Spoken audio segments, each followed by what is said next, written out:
Kay buti ng Diyos, mapayapa ang pagyaon ng tatay.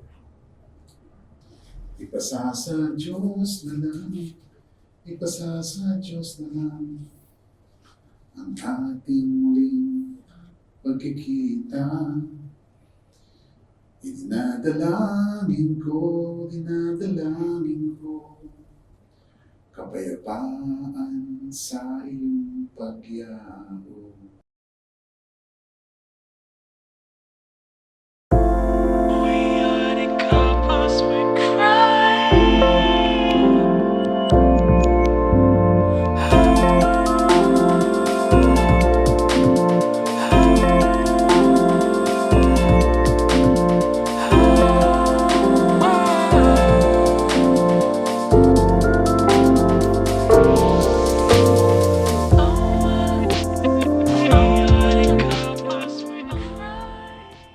Couples for Christ ang parents ko. Binata pa ako noon, sina sila.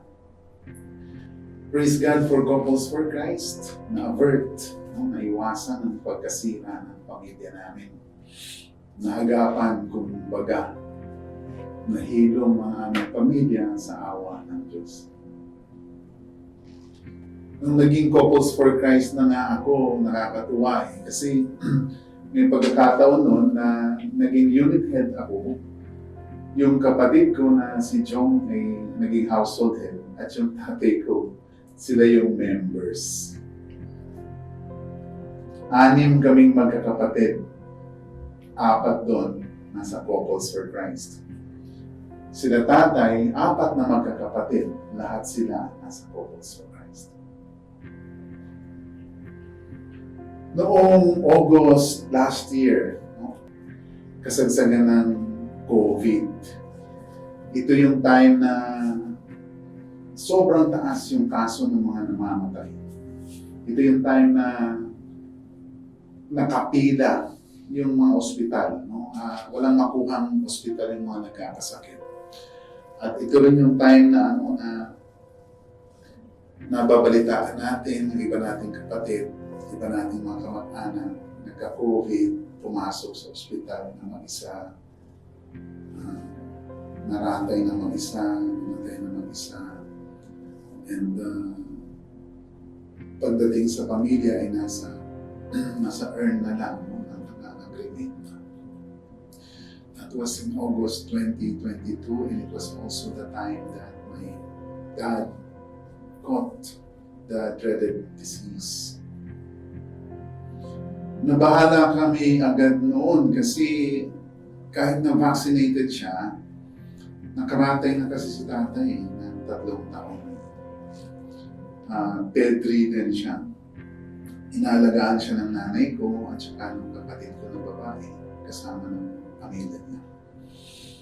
Lahat sila noong August 2022, after nung birthday ng mami ko, lahat sila nagka-COVID.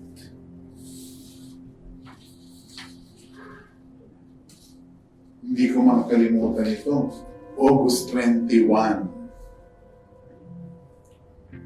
2 yung monitors ko. Nasa bahay ako, 2 yung monitors. Isa yung Zoom link ng IC Discernment Weekend. Yung isang monitor ko, yung Facebook video call. Doon sa isang monitor, nandun lahat yung members ng International Council because they were discerning kung ano yung magiging theme for 2022.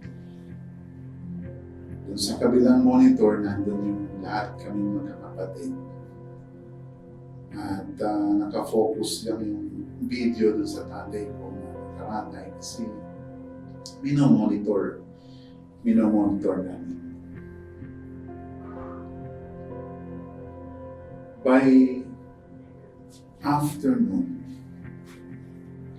lumabas na yung theme na discern na ng ating leaders kung ano yung theme for 2022. And it was Christ is. Pero nung afternoon din na yun, I had to call Father Abner. Kasi sabi ng kapatid ko na nurse, mukhang delikado na ang tatay. So yung anointing of the sick, yung last rites, ginawa na ni Father Abner habang nag-aantay kami ng ambulansya. Kasi pila yung ambulansya at that time, hindi siya yung at your beck and call. Pila siya eh. Tapos ng bandang hapon, tuloy pa rin yung council actually dahil after nung Christ Heals na lumabas na yung sermon weekend, pinag-uusapan naman kung ano yung magiging laman ng Christ Heals Weekend Retreat. Medyo nagkaroon ng commotion dun sa kabilang monitor ko, dun sa monitor ng mga kapatid ko kasi umiyak na malakas yung sister ko na nasa States, yung sister ko na nurse. Kasi sa pakiramdam niya, sa tingin niya, nawala na si tatay. Nawala na si tatay. Walang ambulansya. Hindi sila makaalis dun sa bahay.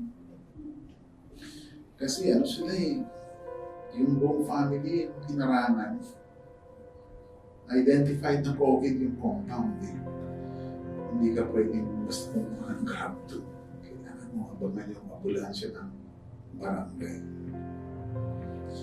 Si Tita Mila Yamamoto, parang naulinigan niya yung pangangailangan namin for hospital, for ambulance.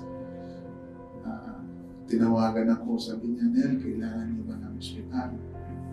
Sabi ko, yes, Tita. Although sila, Dr. Regino, si Maricel Regino, pinila na si tatay dun sa isang hospital.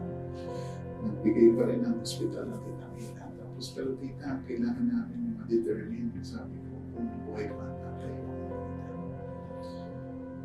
So, ang ginawa ng Tita Mila, pumasok siya dun sa kabilang monitor. From this monitor, pasok siya dun sa kabilang monitor, dun sa Facebook live, yung video call namin. At doon, binigyan niya ng instructions yung kapatid ko. Tingnan mo ito, i-check mo ito, mga ganyan. Tapos nung hindi rin masiguro ni Tita Mila, tinawag niya Tito Joe. Pasok din si Tito Joe doon sa video call. Hanggang sa dumating na lang yung ambulansya at kinuha si tatay. Yun nga, dead on arrival si tatay pagdating doon sa hospital. The next day, si Bing tsaka ako pumunta na sa hospital to retrieve the remains of my dad. Mahabang antayan yun kasi ginagawa yung death certificate. Tsaka ang layo namin eh. Akala kasi nung hospital magkasama kami sa bahay ng tatay. So hindi ako pinapalapit doon mismo sa hospital premises. While waiting for the remains of my dad, I was actually grieving. But I was at peace. Kasi kahit hanggang doon sa mga huling sandali ni tatay, ano pa rin siya eh. Sobrang simple, sobrang kalmado, at saka yung kabaitan niya, nagsha-shine pa rin even during those last moments. Ang pasalamat ko na nga lang sa Diyos, hindi siya namatay na nag-iisa. Kasama niya yung nanay ko, kasama niya yung kapatid ko, physical. At kasama niya lahat ng mga anak niya, virtual. Kasama niya nga, si Bing nga, nakapaglabas pa ng honoring sa kanya. Si Father Abner, tapos yung mga kapatid niya, was able to catch up. At sinubukan siyang makausap. Si tatay, sobrang simple. Sobrang simple na nagagalit ka. Lalo na katulad ko, nung napakayabang kong tao. Nagagalit ako sa tatay ko noon kasi sobrang simple. Parang wala kang pangarap na mataas para sa sarili mo at saka para sa amin. Sobra siyang bait. Nagagalit ako sa kanyang sobrang kabaitan kasi kahit na yung sa kanya na, tumimigay pa eh. Ipakiramdam ko pag pinamigay niya yung sa kanya, parang pinamigay niya rin yung sa akin. At sa sobrang kalmado niya, kahit na dapat nagpapanik na eh, cool na cool pa. Ganon si tatay, sobrang simple, sobrang bait, sobrang cool.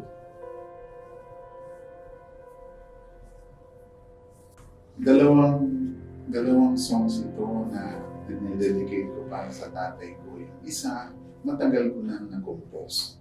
Yung isa, kinompose ko para sa kanya. Yung matagal ko nang na-compose, ang title niya sa tatay ko. Ito yung gusto ko na kakantahin ng anak ko, ni Emilio, tsaka ni Salma para sa akin. Hindi ko alam na kakantahin ko pala ito para sa tatay ko. Pero nung ginagawa ko ito, yung imahe lang ng tatay ang nakikita ko eh. Parang ganun pa lang, no, na darating ang point in time na tatanggapin mo na mali ka, na mayabang ka, at tama pala yung tatay ko. Ganito siya. Sa tatay ko, natutunan na ang buhay ay paglilingkod. Walang humpay na paglilingkod lamang. Sa tatay ko naramdaman ang tunay na pagmamahal, dalisay na pag-ibig niya sa akin, nakabalabal. At kahit na ngayon wala ka na, dito sa puso ko mananahan ka pa, magpakailanman maaalala ka.